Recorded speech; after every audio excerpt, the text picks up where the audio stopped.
राहुल गांधी जी सोचें, अखिलेश यादव भी सोचें, इंडी गठबंधन के लोग भी सोचें, जिन्होंने देश के प्रधानमंत्री नरेंद्र मोदी जी पर आरोप लगाए थे, उनको कटघरे में खड़ा किया था।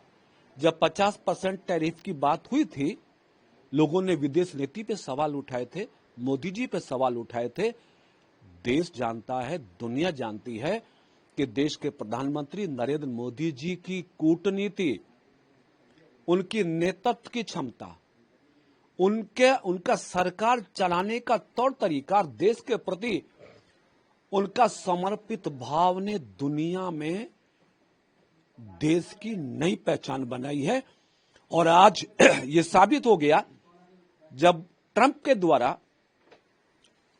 ये घोषित हुआ कि 50% टैरिफ के स्थान पर अब केवल 18% टैरिफ ही भारत का में लगेगा।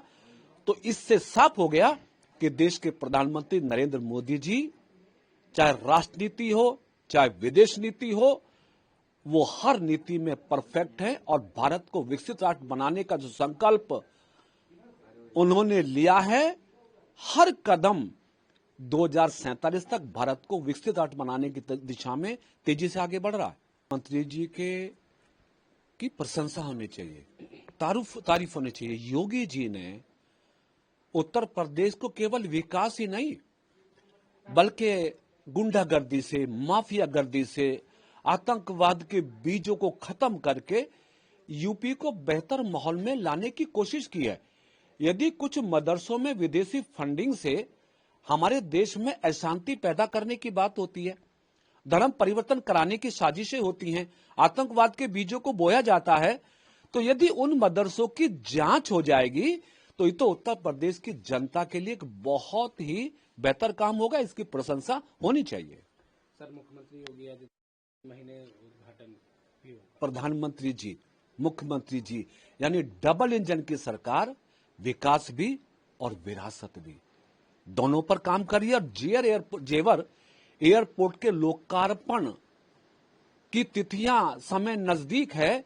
देश और दुनिया में उत्तर प्रदेश का जेवर एयरपोर्ट ये प्रमाणित करेगा कि उत्तर प्रदेश एशिया में सबसे बेहतरीन एयर सिस्टम, एयर सेवा देने के लिए काबिल हो गया। ममता दीदी, राहुल भैया, अखिलेश भैया, इन सबको और कोई काम नहीं है।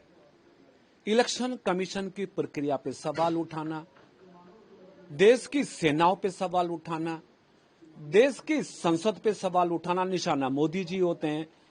ममता दीदी को, चूंकि वो एक प्रदेश की मुख्यमंत्री हैं, एसआईआर उनके प्रदेश में चल रही है, उनके अधिकारी काम कर रहे हैं।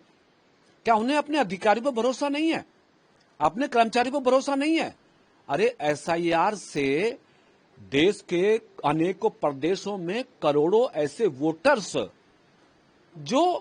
जिनको वोटर नहीं होना चाहिए, जो शिफ्ट कर गए, जो मृतक हो गए, उनका नाम काट के वोटर सूची को शुद्ध करना, ये तो इलेक्शन कमीशन का कार्य बधाई के योग्य है। लेकिन ममता जी हैं जो हार की बेतहाशा तकलीफ को महसूस करते हुए बिना वजह का बवंडर खड़ा कर रही है। Thank you.